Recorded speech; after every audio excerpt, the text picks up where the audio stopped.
ఎద్దు లేకుంటే వ్యవసాయం నడవది. పొలం దున్నాలన్నా, గుంటుక కొట్టాలన్నా, గౌర కొట్టాలన్నా రైతులు పొలం కాడికి పోతానికి వస్తానికి, పంటలను పొలం కానుంచి ఇంటికి మార్కెట్కు తీసుకోవాలన్నా ఎడ్లుంటేనే పని అవుతుంది. ఇప్పుడు చాలా మంది ట్రాక్టర్లు ఆడకం చేస్తుర్రు అనుకోర్రి, కానీ వెనుకట అందరు ఎడ్ల బండ్లనే నమ్ముకునేది. అసొంటి ఎడ్లను ఇంట్లో మనుషుల లెక్కనే మస్తు పాయరంగా చూసుకుంటారు రైతులు. ఇక అసలు ముచ్చట ఏందంటే,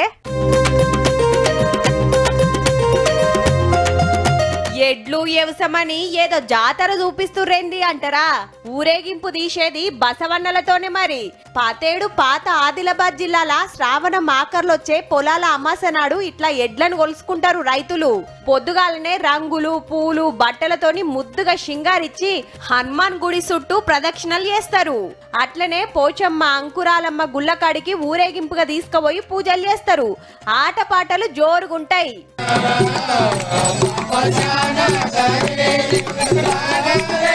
ఊరు తీర్కుంటా ఇండ్లకు చేరంగానే బసవన్నలకు ఇట్లా హారతిస్తారు. పండుగ నాడు సుక్క ముక్క ఏముండదుల్లో.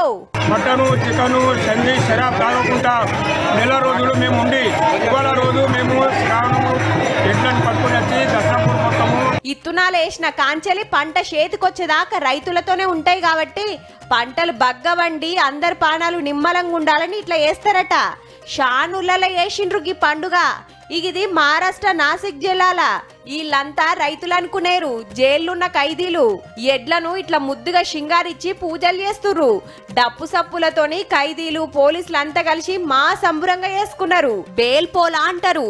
ఎవ్వల పద్ధతిలాళ్ళు బసవన్నలను గొలుసుకుర్రన్నట్టు.